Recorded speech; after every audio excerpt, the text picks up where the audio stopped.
Masih ingat kan kalian cemana dulu serunya Liverpool lawan AC Milan di Liga Champions? Ya biarpun sekarang macam gak seseru yang dulu, tapi ya udah lah ya kan. Gak usah lah kita cerita yang dulu-dulu ya kan. Kalau cerita dulu Arsenal pun bisa juara 2 Liga Champions.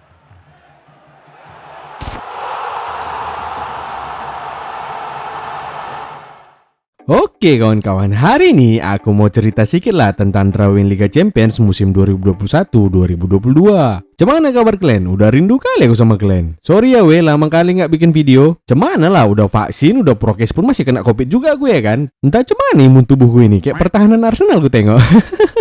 Jadi kalau masih agak lain suaraku kalian dengar, ya maklumin aja lah ya. Tapi kalau aku ngomong kayak gini, kalian bisa kena covid juga nggak sih? Aku rekaman ini nggak pakai masker pula, cemana itu?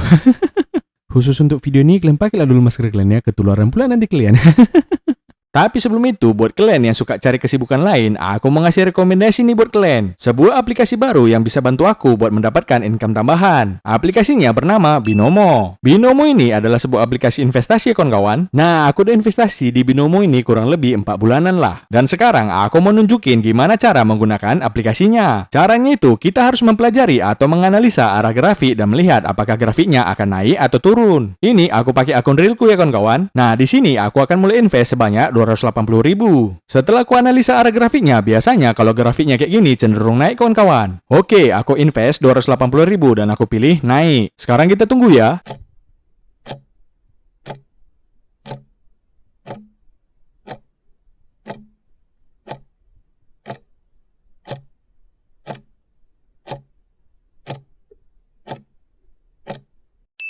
Yes, berhasil wak geng. Nah, investasi di Binomo ini bisa kali buat jadi kesibukan baru aku buat nambah-nambah income tambahan. Kalian bisa mulai investasi di Binomo ini dengan modal mulai dari 14.000 dan kalian bisa berpotensi mendapatkan income tambahan. Dan sekarang aku mau ngasih lihat sama kalian sejarah penarikan uangnya. Kalian pilih aja garis 3 yang di kiri atas ini dan klik balance.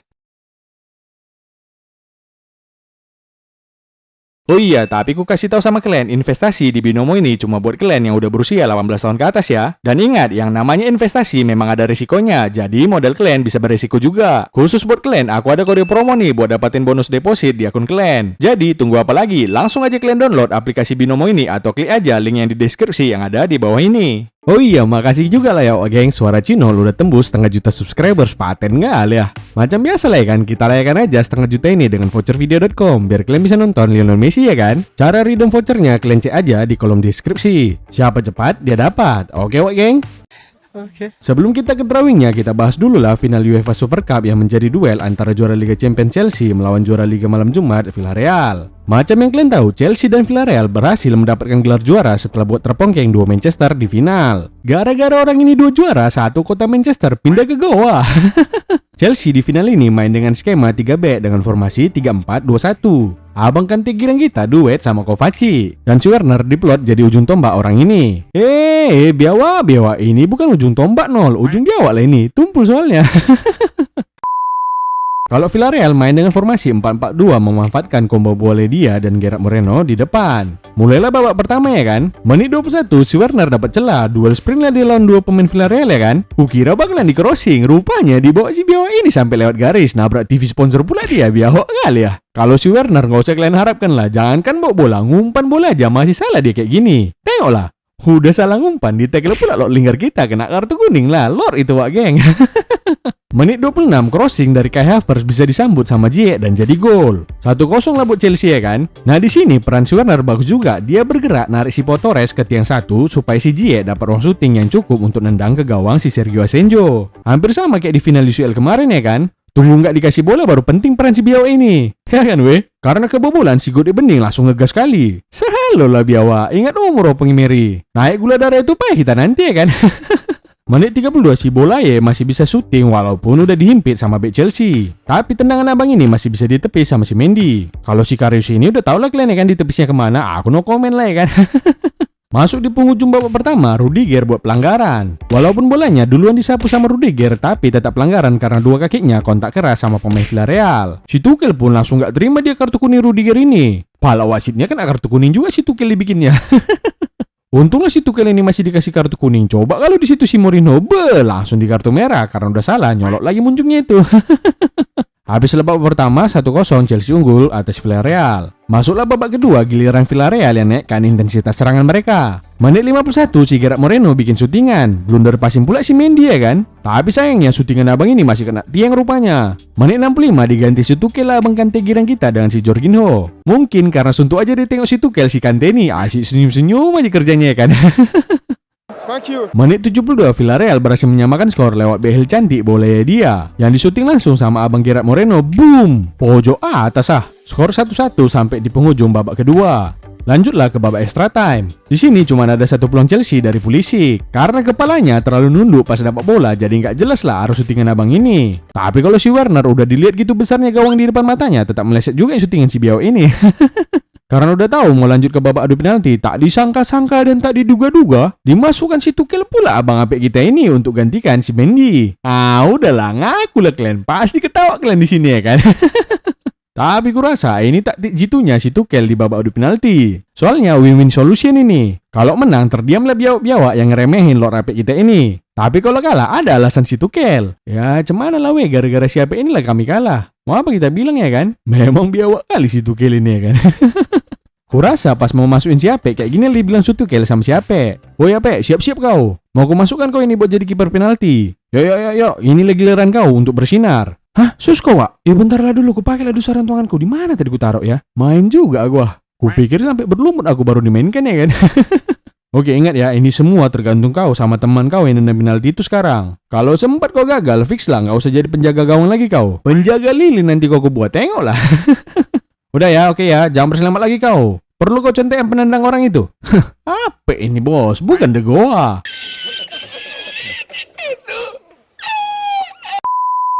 Masuklah ke babak adu penalti ya kan. Penendang pertama Chelsea si Kai Havertz ditepis pula sama Sergio Asenjo. Paniklah langsung fans Chelsea ya kan. Gerard Moreno sebagai eksekutor pertama Villarreal berhasil mengeksekusi penalti. Habis itu Azpilicueta menyamakan skor. Tapi datanglah si Aisa Mandini ditepis si Apek tendangannya. Masuk angin kali si Mandini, lawan Apek pun gak bisa. Itulah kebanyakan minum mandi kurasa si Biao ini di warkop Spanyol sana.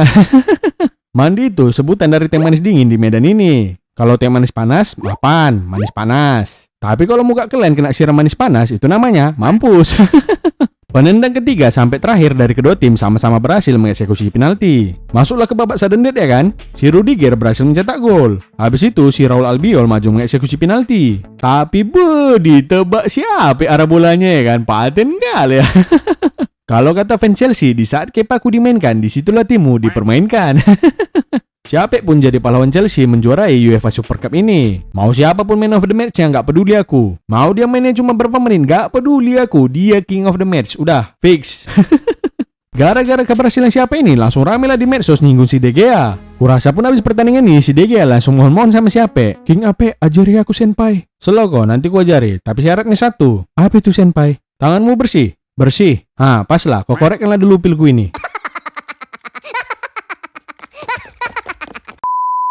Oke lah, kita lanjutlah ke drawing Liga Champions musim 2021-2022. Macam yang kalian tahu, pembagian pot 1 Liga Champions diisi sama juara UCL, UEL, dan para juara Liga dari 6 kompetisi dengan koefisien tertinggi di UEFA. Ini sekedar info aja buat kalian, Liga Prancis sudah terlempar dari 5 besar Liga Top Eropa yang digantikan sama Liga Portugal. Jadi masih lebih kompetitif lagi tempat abang BTRPP kita main daripada si Messi main. Untuk pot kedua sampai pot keempat diisi oleh tim-tim yang diurutkan berdasarkan koefisien terakhir para kontestan. Kalau Arsenal gak usah kalian cari di pot mana, di pot degradasi dia dimasukkan. Legend Chelsea Branislav Ivanovic dipercaya menjadi juru kocok fase grup Champions League bersama dengan Mama tukang babak rumput di Persib, Michael Essien. Bangga kali kami ya kan, ada alumni Liga 1 yang jadi juru kocok Liga Champion. So, atuh mang, kita tengoklah cemana kocokan tangan orang ini ya kan. Aturan pembagian grup ini nggak boleh ada tim yang bertemu dari pot yang sama. Yang senegara juga nggak bisa satu grup. Dan terakhir, klub dari Rusia dan Ukraina nggak boleh berada dalam satu grup yang sama karena alasan politik. Lama kali nunggunya adu kocokan Ivanovic sama Essien ini ya kan. Kopi di badanku ini pun kebas nunggunya ya kan. Sampailah terakhirnya jadi undiannya macam ini. Kita bahas satu-satu ya. Grup A diisi oleh Man City, PSG, RB Leipzig, dan klub Brugge. Ini bisa jadi salah satu grup neraka, tapi yang nggak neraka-neraka kali lah. Cemananya grup neraka nggak neraka-neraka kali? Pokok kali si Cinol ini. Ya intinya dia kayak grup neraka, tapi yang nggak neraka kali karena nggak neraka-neraka kali dia. Pusing lah gue bilangnya pun cemana. PSG udah tahu lah kalian ya kan ada Messi. Udah nggak jadi PSG pusing lagi kayaknya orang ini. Dan kurasa PSG ini bisa jadi calon kuat yang jadi juara Liga Champions musim ini. Pemainnya bintang semua, liganya pun liga level beginner ya kan. Pasti orang ini seriusnya di Liga Champions. Soalnya kalau Liga Prancis tim SSB-nya pun bisa juara ya kan. Kalau Man City juga keras, finalis juga musim lalu ya kan. Tapi kayaknya masih butuh striker orang ini semenjak ditinggal sama legend Panenka, Aguero. Udah gitu kena transfer PHP pula sama Harry Kane dan Ronaldo. Baru kali ini aku tengok ada klub Sultan yang kena prank 2 kali. Nggak semua bisa kalian beli dengan duit Man City. Fans aja mau kalian beli tetap sunyi MTS Stadium itu. Bukan apa ya kan, kemarin kalian ngebantai SSB Arsenal 5-0 yang selebrasi bukan fans kalian, fans Arsenal bertau kalian. Udah frustasi kali kayaknya fans Arsenal sekarang ya kan. Inilah kurasa saatnya Lord Bernard kita comeback ke Arsenal ya kan. Biar makin jelas Arsenal kita ini. Jelas makin hancur tapinya.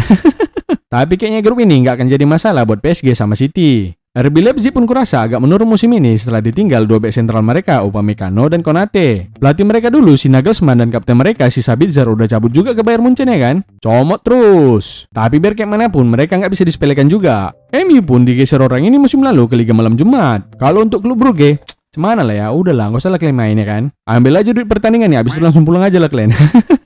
Jadi menurutku di grup A ini peringkat 1 PSG, kedua Man City, RB Leipzig kandas ke Liga Malam Jumat, dan klub Brugge peringkat terakhir. Grup B diisi sama Atletico Madrid, Liverpool, Porto, dan AC Milan.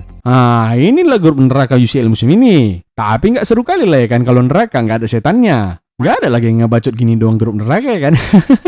Atletico Madrid sebagai jawara Liga Spanyol jumpa lagi sama Liverpool yang pernah juara Liga Champions di kandang Atletico. Atletico ini biasanya agak kurang konsisten mainnya setelah mereka menangkan suatu gelar. Biasanya, nggak tahu lah kita sekarang kayak mana ya kan. Kalau Liverpool lagi on fire juga orang ini di Liga Inggris sekarang. Suarez juga bakalan comeback ke Liverpool, makin seru ya kan. FC Porto lagi dengan abang BTRPP kita yang makin tua makin keras aja. Apalagi kalau nanti dijumpa sama Suarez lagi ya kan. FC Porto ini langganan masuk Liga Champions bakal bisa buat kejutan untuk tim satu grupnya. Kalau AC Milan makin ramai lah perkumpulan pos kambing orang ini karena datang langsung bapak-bapak baru stok lama. Tapi sial kali lah kalian ku tengok udah 7 tahun absen dari Liga Champions, sekali masuk langsung ke grup neraka pula. Biawak kali ya. Cuma laga klasik AC Milan versus Liverpool bakalan kita tengok lagi ya kan. Masih ingat kan kalian cemana dulu serunya Liverpool dan AC Milan di Liga Champions? Ya biarpun sekarang macam gak seseru yang dulu, tapi ya udah lah ya kan. Gak usah lah kita cerita yang dulu-dulu ya kan. Kalau cerita dulu Arsenal pun bisa juara 2 Liga Champions. Kalau sekarang juara 2 juga. 20 tapinya. Jadi menurutku Liverpool dan Atletico bakalan lolos dari grup ini. Ya Liverpool 1, Atletico nomor 2 lah. Yang ke Liga Malam Jumat aku agak bingung juga ini. Tapi kayaknya dengan kekuatan bapak-bapak komplek AC Milan di peringkat 3 dan FC Porto di peringkat 4. Next ke grup C diisi oleh Sporting Lisbon, Dortmund, Ajax, dan Besiktas. Grup ini nggak ngeri-ngeri kalinya, tapi menurutku grup ini yang paling simbang. Dortmund kayaknya yang bakalan jadi juara grup dengan halam mereka. Aku juga penasaran sih sebenarnya sama Sporting Lisbon, karena mereka berhasil juara Liga setelah 19 tahun menanti. Dan ingat, tanpa Bruno Fernandes, biar tahu kalian. Kalau Ajax ini udah langganan orang ini main di Liga Champions, pasti punya mental yang bagus juga ya kan. Kalau Besiktas salah, tim hori-hori aja nih orang ini. Kebanyakan makan kebab pemainnya di Turki sana ya kan. Telur gulung udah sampai di Turki sana. Kalau udah sampai kalian tes. Sodap kali, nggak imbang lah sama kebab pokoknya. Jadi urutannya di grup ini, pertama Dortmund, kedua Ajax, ketiga Sporting, dan terakhir Besiktas. Lanjut ke grup D yang dihuni oleh Inter, Real Madrid, Shakhtar Donetsk, dan Sheriff. Ini reuni grup B musim lalu ini. Kalau berkaca dari musim lalu, seonggok Inter Milan yang jadi juara Liga Italia itu, Liga Malam Jumat pun gak masuk orang ini karena finish di peringkat 4, lemah kali ya kan. Inter pun musim ini gak diperkuat sama Lukaku, Hakimi, dan Conte yang jadi juru taktik. Jadi musim ini hati-hatilah kalian ya kan. Tapi kurasa dengan bantuan Orochimaru di jersey orang ini masih bisa lolos ya kan. Kalau Real Madrid biarpun gak macam Madrid yang dulu tetap masih paten. Musim lalu aja orang ini bisa sampai semifinal Liga Champions walaupun musimnya ditutup dengan 0 trofi ya kan. Canda Orochimaru. Canda trofi. Kalau Shakhtar Donetsk itu udah jadi kuda hitam di Liga Champions. Bisa orang ini bikin kejutan dengan tim lain. Tapi Borussia Mönchengladbach musim ini nggak diajak reuni. Digantikan sama FC Sheriff. Tah di mana lagi Sheriff ini? Nggak pernah aku dengar namanya. Mending Pau FC atau FK Bodo yang join ya kan? Siapalah pemain-pemain Sheriff ini? Sheriff Woody sama Inspektur Vija kayaknya isinya. Tapi tetap respect lah kalian sama Sheriff Tiraspol ini karena dia jadi tim pertama dalam sejarah negara Moldova yang bisa lolos ke fase grup Liga Champions. Moldova itu di mana bang? Agak-agak jauh lah ke Eropa sana. Kalau mau ke sana kalian, angkot 103 warna merah aja kalian dari Medan. Angkot 103 jangankan ke Moldova, ke bulan pun lewat ya kan? Ayo bulan dek. Moldova lewat bang. Jangankan ke Moldova, ke Padang Bulan pun abang antar kok dek. Tapi tunggu penuh dulu sewanya baru kita berangkat ya. Aduh, bahas angkot di Medan pula ya kan, back to the topic lah ya. Jadi urutan yang lolos pertama Madrid, kedua Inter, ketiga Shakhtar, dan terakhir FC Sheriff. Next, grup E ada Bayern Munchen, Barcelona, Benfica, dan Dinamo Kiev. Wow, here we go. Jumpa lagi Bayern Munchen versus Barcelona. Apakah akan terulang lagi tragedi 28? Atau ada tragedi baru yang bakalan membekas? Kita tengok aja lah nanti ya kan. Soalnya ini juga akan jadi pertarungan Lord Choupo-Moting versus Lord Braithwaite. Gak sabar kali aku mau nonton match ini ya kan. Tapi kan entah kenapa ya kan, makin ku aja orang ini dua, makin patin aja aku tengok. Tengoklah, Lord Choupo-Moting kita kuatrik deh kemarin waktu Bayern Munchen ngebantu 12-0 Bremer SV. Lord Braithwaite kita juga nyetak 2 gol di laga pembuka La Liga. Habis itu, ini lagi golnya yang paling paten musim ini. Gol kick rupanya. Udahlah kita tunggu aja lah cemana pertemuan orang ini dua nanti ya kan. Kalau Benfica sama Dinamo Kiev, kalian memperebutkan slot Liga Malam Jumat aja. Gak ada yang peduli sama kalian soalnya. Orang-orang cuma mau nengok duel dua Lord dan tragedi 28 di grup ini. Jadi kalian dua mending main PES saja lah sana. So, prediksiku di grup ini yang pertama Bayern Munchen, kedua Barcelona, ketiga Benfica, dan terakhir Dinamo Kiev. Next, grup F dihuni sama Villarreal, Man United, Atalanta, dan Young Boys. Wow, ini reuni final Liga Malam Jumat musim lalu antara Villarreal dan MU. Cuma yang gak ada adu penaltinya, selamatlah si De Gea ya kan.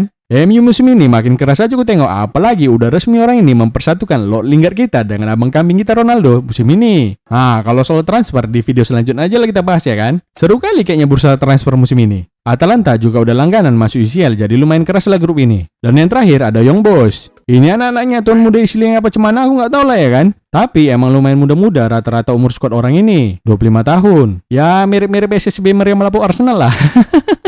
Jadi urutannya di grup ini peringkat 1 MU, kedua Villarreal, ketiga Atalanta, dan terakhir Young Boys. Kecuali si Good Evening mau memperpanjang langganan Liga Malam Jumat ya, atau MU mau ngejar trofi Liga Malam Jumat. Kapan lagi nih Ronaldo main di Liga Malam Jumat ya kan? Next, di grup G ada Lille, Sevilla, FC Salzburg, dan Wolfsburg. Lawannya hampir-hampir setara semua ini. Bisa dibilang grup neraka juga, tapi yang kelas anak-anaknya. Neraka mini lah namanya. Juara Liga Prancis Lille udah menurun sekarang semenjak ditinggal juru taktik mereka, Christopher Galtier. Terbukti, kemarin lawan OGC Nice, Lille berhasil mendominasi penguasaan bola 61%, tapi endingnya terpongkin 4-0. Karena yang latih OGC Nice sekarang ya si Christopher Galtier ini. Inilah namanya the power of orang dalam. Tapi kurasa mau siapa lawan siapapun, gak ada orang yang pengen nonton pertandingan di grup ini. Siapa yang mau kalian tonton coba? Sevilla Lille, Wolfsburg Salzburg, Sevilla Salzburg, atau Lille Wolfsburg? Macam nonton pertandingan Liga Malam Jumat pula aku nengok grup ini. Ya kan weh? Jadi urutan peringkatnya, pertama Sevilla, kedua Lille, ketiga Wolfsburg, dan terakhir RB Salzburg. Oke, last ada grup H yang dihuni oleh Chelsea, Juventus, Zenit, dan Malmo. Chelsea dengan status juara bertahan masih berpeluang mempertahankan gelar mereka dengan masuknya Lukaku. Intinya yang paling penting si Werner itu kalian tahan aja di bangku cadangan, aman ya Chelsea ini. Kalau untuk Juventus udah berkurang performa timnya semenjak ditinggal Ronaldo yang notabene jadi penyumbang gol terbanyak bagi Juventus. Saking melemahnya Juve, kurasa kalau Chelsea mainan apik jadi striker penuh Juve tetapnya bisa juara grup Chelsea di grup ini ya kan. Kalau Zenit ini biasanya paten kalau main di kandang mereka. Kalau Malmo ini tim Swedia, jangan sepele juga kalian. Malmo ini berhasil buat Ranger masuk ke Liga Malam Jumat setelah mengalahkan mereka 2 kali di kualifikasi UCL musim ini. Padahal Ranger itu nggak pernah kalah sama sekali di Liga Skotlandia semenjak dilatih sama Steven Gerrard. Jadi biarpun nggak bisa disepelekan Malmo ini, tapi tetap aja kurasa nggak bakal lolos orang ini dari fase grup ya kan. So, urutannya peringkat pertama Chelsea, kedua Juventus, ketiga Zenit, dan terakhir Malmo. Kalau untuk prediksi juaranya musim ini, nggak usah munafik lah kalian. Udah jelas lah PSG yang paling besar peluangnya juara musim ini. Mungkin yang bisa jadi pesaingnya ya tim-tim kayak Man City, Chelsea, sama Munchen lah. Tapi harapanku sih pengennya PSG jumpa sama MU musim ini di UCL. Nggak mesti di final, dan kayaknya pun nggak bakalan di final. Tadi 16 besar atau di perempat final atau di semifinal, nggak apa-apa lah. Berjumpa lagi abang kambing kita ini ya kan. Jadi kalau musim ini aku lebih condong ke PSG yang jadi juara. Kalau kalian cemana? Udah yakin aku pasti tim kesayangan kalian yang kalian bilang jadi juara musim ini. Atau biar fair kalian tulislah siapa yang masuk ke final musim ini dan siapa juaranya. Coba kalian tulis di komentar. Ya udahlah, itu aja lah bacotanku soal fase grup UCL musim ini. Kalau Liga Malam Jumat gak usah lah dibahas ya kan. Fase kenok baru seru Liga Malam Jumat ini. Kalau Arsenal cemana bang? Gak masuk grup orang ini? Oh, kalau Arsenal masuk grup WhatsApp degradasi tapinya. Oke lah, sekali lagi thank you ya buat geng udah support sampai 500.000 subscribers. Kita gaskan lah ya sampai 1 juta, ya nggak? Biar bangga Lord kita nengok bacotan kita di sini ya kan. Oh iya ya, mau gabung kandang biawak channel, gaskan, linknya di deskripsi, masih 14.000 watt geng. Makin rame makin seru kandang biawak ini ya kan. Apalagi fans Arsenalnya juga banyak. Oh iya, vaksinlah kalian yang belum vaksin. Tetap jaga protokol kesehatan, PPKM diperpanjang ya udahlah ya kan. Yang penting Liga 1 udah mulai jalan. Makin banyak tontonan dan hiburan kita ya kan. Pasti yakin kali aku ada di komen yang bakalan ngetik kayak gini, "Bang bacotin Liga 1 bang, bang bacotin Liga Indonesia bang." Ah payah nanti, baperan kalian. Gak kayak fans Arsenal yang udah dibacoti berkali-kali pun udah mati rasa. Kalian ketawa-ketawa di situ aku yang gol nanti. Ya udahlah, udah dulu ya mau ke toilet dulu aku. Lupa tadi ku siram pipisku. Dadah wak geng.